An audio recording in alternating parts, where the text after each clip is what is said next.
எல்லோருக்கும் வணக்கம். ரொம்ப உணர்வுபூர்வமான ஒரு மேடையை பார்க்குறேன். அதில் முதல்ல என்ன பழி கொடுத்ததுக்காக வேண்டி ஒன்றும் நன்றி. ஏன்னா நான் நிறைய பேசணும், நிறைய பேர் பேசினதுக்கப்புறம் பேசலாம்னு நினச்சேன்.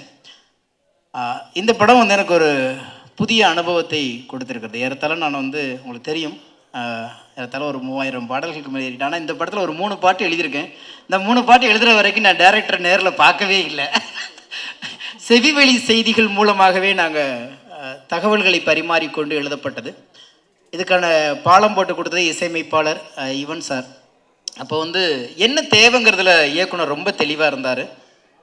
அதனால வேண்டி எங்களுக்கு வந்து நேராக சந்திக்கிறதுக்கான அவர் தொடர் படப்பிடிப்பில் இருந்ததுனால வேண்டி சந்தித்து பேசுகிறதுக்கான நேர அவகாசம் இருவருக்குமே கிட்டாமல் போனதுனால, தூரத்தில் இருந்தாலும் உணர்வுகளை பிரதிபலிக்கிற அந்த விஷயத்தில் வந்து எப்போதுமே என்ன தேவைன்னு ஒருத்தவங்க தெளிவாக இருந்துட்டாங்கன்னா கொடுக்கறதையும் நம்ம ஈஸியாக கொடுத்துடலாம்.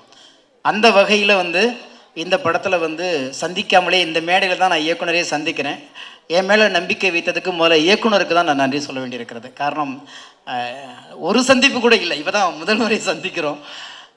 அந்த நம்பிக்கை தான் இந்த படைப்பு வந்து எனக்கு ரொம்ப வியப்பாக இருந்துச்சு. இவ்வளோ பேர் ஒரு பாட்டுக்கு 10 வாட்டி கூட சந்திப்போம், 10 வாட்டி பேசுவோம். அந்த இது இல்லாமல் ரெண்டாவது வந்து நிறைய ஹீரோக்களுக்கு, அநேகமாக இன்னைக்கு இருக்கிற எல்லா ஹீரோக்களுக்குமே நான் எழுதியிருக்கேன்.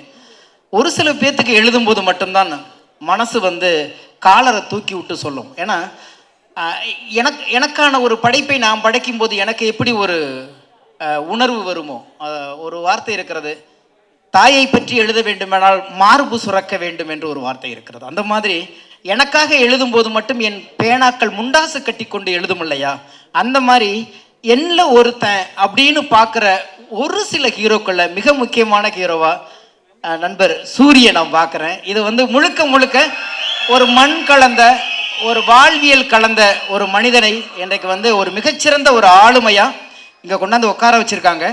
அவர் வந்து திரைத்துறையில் அறிமுகமானாலும் அவருக்குள்ளே இருந்த ஆளுமையை கண்டுபிடித்தது இயக்குனர் அண்ணன் வெற்றிமாறன் அவர்கள். அவருக்கு தான் நம்ம எல்லாருமே சேர்ந்து பெரிய நம்பிக்கையை கொடுக்கணும்.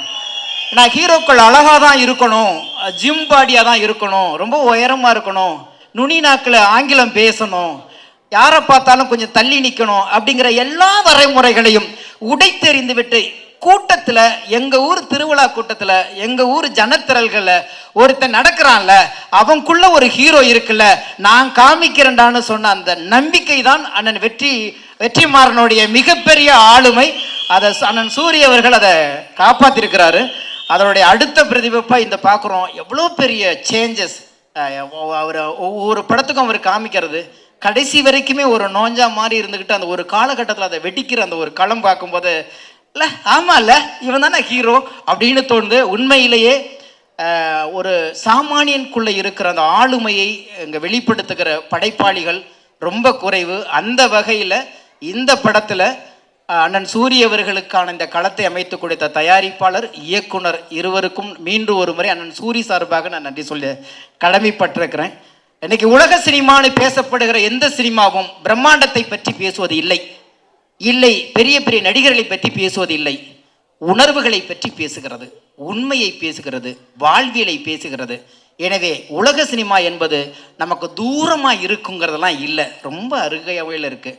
அந்த அருகாமையில் நம்மை சுற்றி, நம்மை பற்றி நமக்கே தெரியாமல் சில விஷயங்கள் உணர்வுகளாக பிரதிபலித்து கிடக்கலையா, அதை பதிவு செய்வதற்கான படைப்பாளிகள் சமீப காலத்தில் வந்துட்டு இருக்கிறாங்க போது சினிமா ஒப்பனைகளை கடந்து, கற்பனைகளை கடந்து வாழ்வியோடு கைப்பிடித்து நடக்க தொடங்கி விட்டதுங்கிற ஒரு ஆளுமை இந்த மாதிரி படங்களையும், இந்த மாதிரி படைப்பாளிகளையும், இந்த மாதிரி ஒரு களமும் அதை உண்மையாக நிரூபித்துக் கொண்டிருக்கிறது.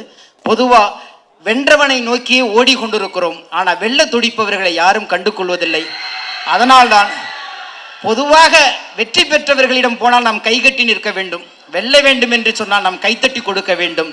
நிச்சயமாக தட்டி கொடுப்பதற்கு இப்படிப்பட்ட படைப்பாளிகள் இருக்கும் வரைக்கும் நம் மண்ணின் கதை, மக்களின் கதை, நமக்குள் மறைந்து கிடந்த உணர்வுகள் திரையில் இன்றைக்கு வெளிப்படையாக வந்து நிற்பதற்கு இந்த படைப்பாளிகளும் இந்த படைப்பும் ஒரு சான்றாக அமையும்.